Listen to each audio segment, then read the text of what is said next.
Bonjour, je m'appelle Pierre Arveller, je suis professeur au Conservatoire municipal de Talange et je vais vous présenter en quelques mots ce magnifique instrument qu'est le piano. Celui-ci est un piano à queue, qu'on appelle comme ça à cause de sa forme, mais la plupart du temps, on a chez soi plutôt un piano droit.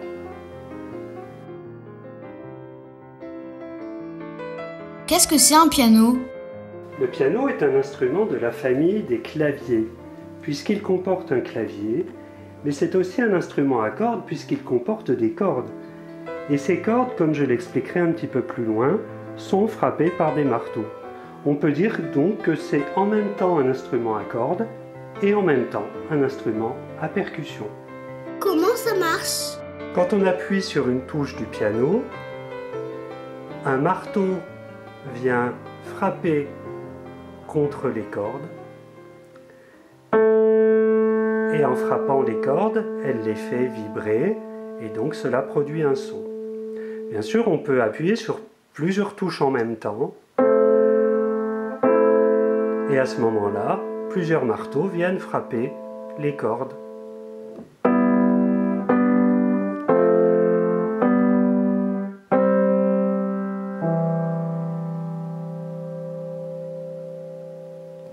Combien y a-t-il de touches? Le clavier du piano comporte 88 touches, depuis des notes très graves jusqu'à des notes très aiguës. Combien y a-t-il de cordes?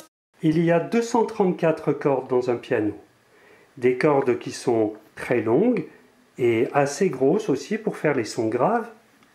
D'autres cordes moins longues et un peu plus fines pour faire les sons du milieu, les sons médiums.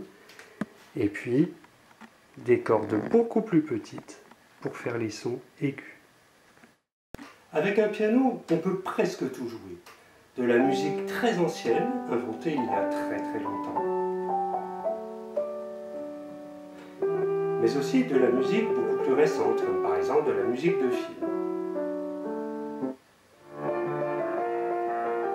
On peut jouer tout seul, bien sûr, mais on peut aussi jouer avec un autre musicien, deux autres musiciens, trois autres musiciens, jusqu'à avec un orchestre.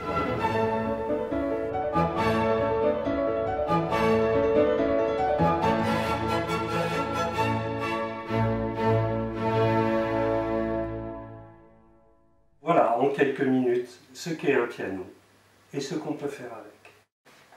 Ah oui, encore un dernier petit mot. Il y a plusieurs instruments qui ressemblent au piano, parce qu'ils ont des touches noires et blanches comme le piano. Par exemple, celui-ci est un piano numérique. Un piano numérique se branche sur l'électricité, a 88 touches comme le piano, mais n'a pas de cordes et pas de marteau. C'est donc pas exactement un piano. Encore plus différent est le synthétiseur. Le synthétiseur est également un instrument à clavier, mais ce n'est pas un piano, c'est un autre instrument. Il a beaucoup moins de touches qu'un piano, et le son n'est pas fabriqué par les doigts du musicien, mais par des composants électroniques comme dans un ordinateur. Alors ne vous trompez pas, si vous voulez apprendre à jouer du piano, il faut que vous ayez un piano droit ou éventuellement un piano numérique, mais pas un synthétiseur.